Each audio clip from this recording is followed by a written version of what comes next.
School college बंद हैं लेकिन शराब के ठेके खुले हुए हैं। शिक्षा व्यवस्था सारी हमारी चौपट होती जा रही है।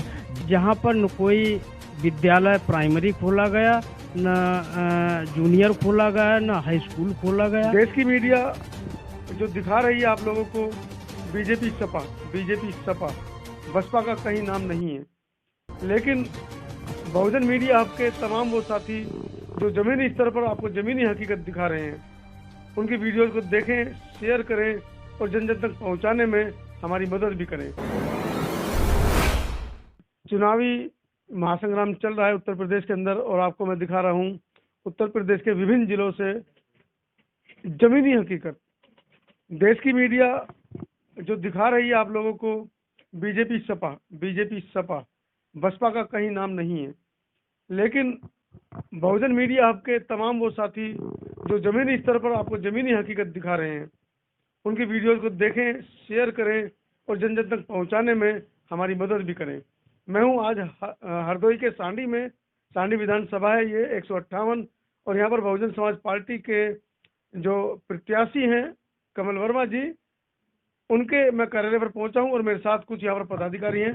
पहले इनसे परिचय लेते हैं, फिर आगे की बात करेंगे। सर, परिचय दीजिए। हरिश्चंद्र यादव, विधानसभा महासचिव हूँ। मलिकान सिंह रावत, विधानसभा उपाध्यक्ष, बहुजन समाज पार्टी।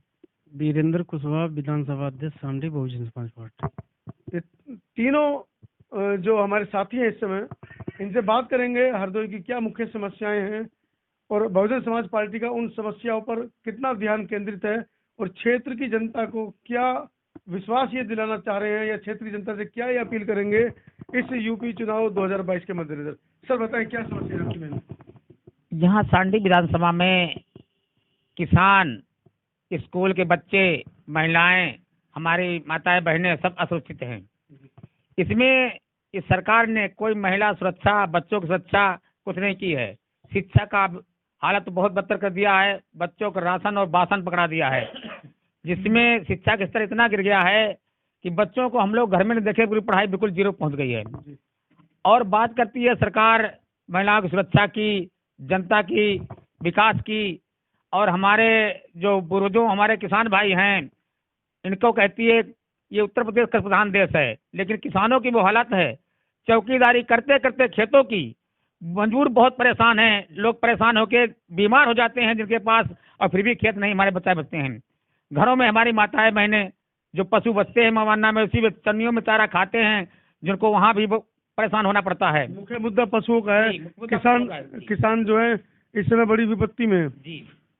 विकास को लेकर आप लोग चल रहे हैं और वर्तमान सरकार जो केंद्र में भी है और प्रदेश में भी है, वो गाय और चाय के नाम पर चल रही है। किस तरह का विकास आप क्षेत्र को देंगे? हम सर्वप्रथम विकास देंगे शिक्षा का विकास। हमारे सांडी विधानसभा या हमारे हरदोई जिले में स्कूल कॉलेज बंद हैं लेकिन शराब के ठेके खुले हुए हैं। शिक्षा व्यवस्था सारी हमारी चौपट होती जा रही है।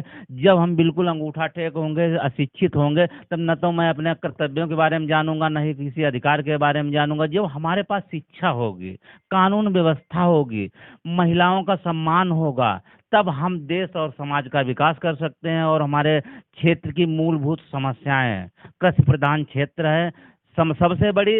अब सरकार ने इस समय पति पत्नी को अलग कर दिया। पति बेचारा खेत पे पड़ा हुआ है, पत्नी घर पे चन्नी बचा रही है।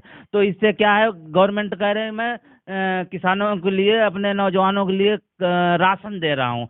आपने शराब की बात की। जब हमारी दलित बस्तियों में, बहुजन बस्तियों में शराब के ठेके खुलते हैं तो आप लोग विरोध क्यों नहीं करते? इसलिए विरोध करते हैं, लेकिन उनको क्षणिक लालच दे दिया जाता है। जो हमारे चंद समाज को गुमराह करने वाले नेता लोग होते हैं, कहते हैं कि आप शराब निकालिए, मैं थाने को ऐसे को फोन कर दूंगा, आपके पास कोई नहीं जाएगा। लेकिन उनके पास उनको इतना दबा दिया जाता है, उनको इतना मजबूर लाचार कर दिया जाता है कि वो जिंदा रहना ही अपना विकास समझते हैं कि मैं किसी तरीके से अपना। अभी केजरीवाल सरकार ने कुछ थाने प्राइवेट किए हैं। हर विधानसभा में 3-3, 4 ठेके जो शराब के ठेके हैं वो उन्होंने प्रस्ताव करके उनको खोल भी दिया है। लेकिन दिल्ली की जनता, खासकर स्वर्ण जनता, इतनी सजग है कि उनकी महिलाएं, उनके पुरुष सड़कों पर हैं, ठेकों को खुलने नहीं दे रहे हैं और लगातार वो आंदोलन कर रहे हैं। लेकिन कहीं ना कहीं हमारे बहुजन समाज के लोग इस चीज़ से अछूते हैं कि हमारी बहुजन बस्तियों में जब शराब के ठेके खुलते हैं तो उनका भी विरोध हमें करना होगा, क्योंकि शराब के ठेके हमारी बस्तियों में होते हैं तो अराजक तत्व वहाँ पर रहते हैं और हमारे लोग भी कहीं ना कहीं नज़दीकी का फायदा उठाकर सुबह से ही शराब का सेवन शुरू कर देते हैं। इस ओर भी हमें विशेष ध्यान देने की जरूरत है। क्या मुख्य आपकी समस्याएं हैं और क्या क्षेत्र की जनता को आप अपील करना चाह रहे हैं? शिक्षा, स्वास्थ्य और रोजगार, इसमें चाहे 12 के बाद समाजवादी पार्टी रही हो, चाहे भारतीय जनता पार्टी रही हो, मैं पिछले 5 साल से देख रहा हूँ कि 7 से 12 तक जो सरकार माननीय बहन जी ने चलाई थी, उन्होंने एक लक्ष्य रखा था कि हर 3 किलोमीटर पर एक प्राइमरी विद्यालय होना चाहिए। लेकिन उसकी अपेक्षा चाहे समाजवादी पार्टी रही हो, चाहे भारतीय जनता पार्टी रही हो, पीछे 5 साल में मैं सांडी के अगल बगल 10 से 12 किलोमीटर की दूरी की बात कर रहा हूँ, जहाँ पर न कोई विद्यालय प्राइमरी खोला गया, न जूनियर खोला गया, न हाई स्कूल खोला गया। मेन चीज़ शिक्षा है। और जो है पुराने विद्यालय, उनकी क्या स्थिति है? उनकी तो बहुत जर्जर हालत है। मतलब बिल्डिंग से पानी टपक रहा है, लेकिन उसकी देखरेख करने के लिए सरकार के पास बजट नहीं है। रैली करने के लिए लाखों लोग हैं जो 100-100, 200 रुपए दे करके बुला लेते हैं, सरकारी बसें लगा लेते हैं। मतलब जो सरकार खजाना हमारा है, जनता का खजाना है, वो सरकार अपनी रैलियों पर खर्च कर रहा है।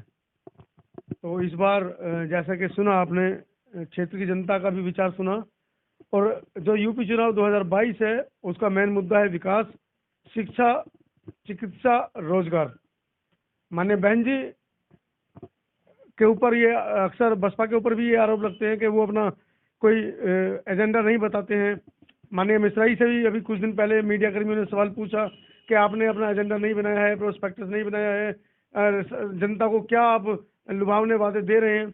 उन्होंने भी ये बात कही कि हम करने में विश्वास रखते हैं, बताने में नहीं। क्योंकि बीजेपी की सरकार रही चाहे सपा की रही, उन्होंने अपने मैनिफेस्टोज में एजेंडे तो बहुत सारे लाए वो, लेकिन कहाँ जमीनी स्तर पर हैं आज धूल चाटते नजर आ रहे हैं।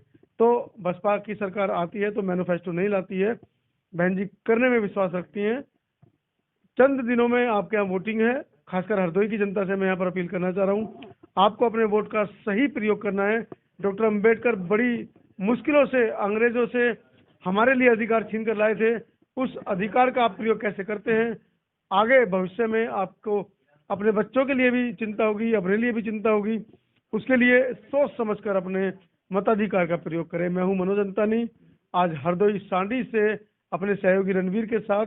वीडियो के बारे में अपनी राय लिखना बिल्कुल ना भूलें। धन्यवाद। सब्सक्राइब करें आपके अपने चैनल समता आवाज टीवी को, बेल आइकन दबाना ना भूलें सबसे पहले हमारी वीडियो देखने के लिए।